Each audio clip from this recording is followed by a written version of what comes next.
Right, so hello and welcome back to Books and Things, and welcome back to my Dickens Christmas Author Week. Today I'm going to be talking about Charles Dickens's Christmas novella, The Haunted Man.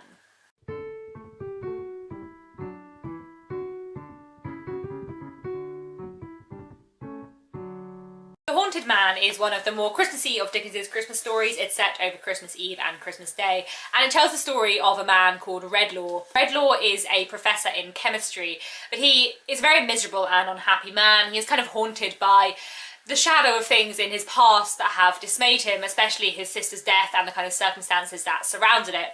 He's very, very unhappy and feels there is very little hope in his life, and he is constantly haunted by a kind of phantom, ghostly figure. But one of the things I find really interesting is that the ghost is the ghost of himself.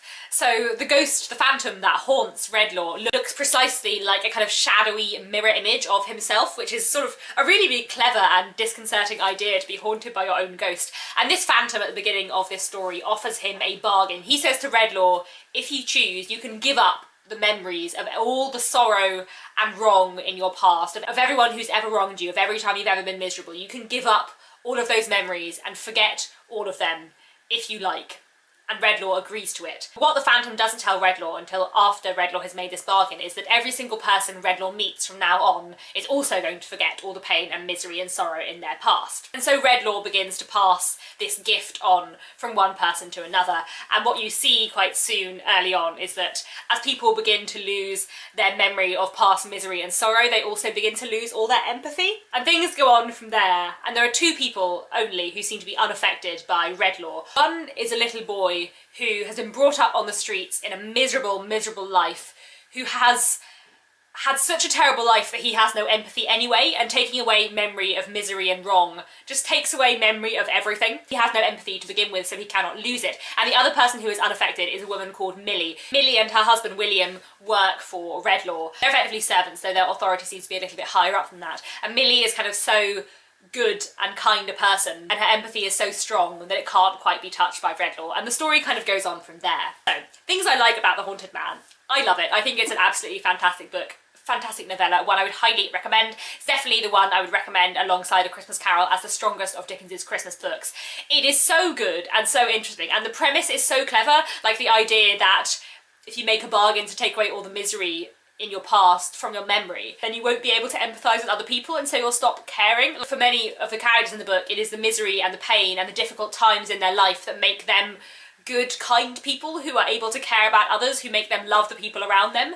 And that when Redlaw begins to take this away, kind of family relationships and marriages begin to sort of fall apart, as without memory of suffering together, they don't have anything that like joins them. It's so clever and so well done, and such a fantastic premise, and such a very different way of doing it, because like A Christmas Carol, it is a kind of ghost story, but it has very, very different elements and is a very, very sort of different kind of ghost story. And it is about being sort of haunted or not haunted by your past, and the fact that actually what Redlaw realises by the end is that it's better to have your memories and remember the pain and trouble in your life and know where you got to now and appreciate the good moments in your life more in comparison to the bad moments than to wipe it all from your memory. I also love the fact that the two people who can resist Redlaw's new power to take away people's past memories, I love that the two people who can resist him are this little almost feral boy who is so uncared for and unloved that he has very little empathy anyway,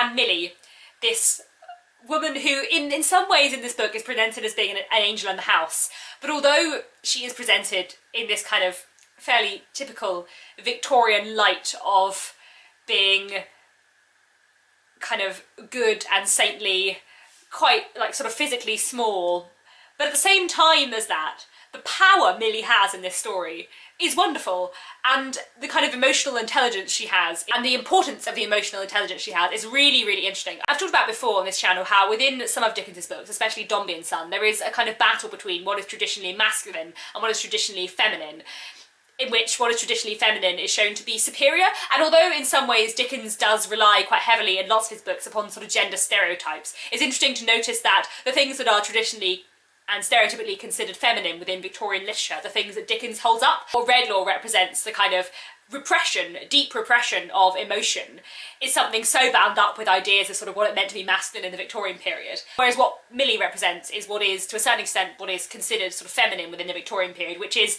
emotion and kindness and love. And Millie's emotion is shown to be so much more powerful and so much more important and so much more needed in the world than Redlaw's repression. Like, it's just really, really fascinating. So although I will say that it does rely a little bit on gendered stereotypes here, and Millie is a little bit of an angel in the house figure, Dickens also like cleverly subverts it by making her more powerful than Redlaw, which I think is wonderful. So I love The Haunted Man a lot, cannot recommend it enough. Definitely a brilliant Christmas story, and one that I would highly, highly recommend. I think it's not quite as perfect as Christmas Carol, but really, really, really very good, and I would highly recommend it. So that is it for today. Please let me know down in the comments if you've read The Haunted Man and what you thought of it, and I'll be back tomorrow to talk about my favourite Dickens Christmas book. I bet you can't guess what it is.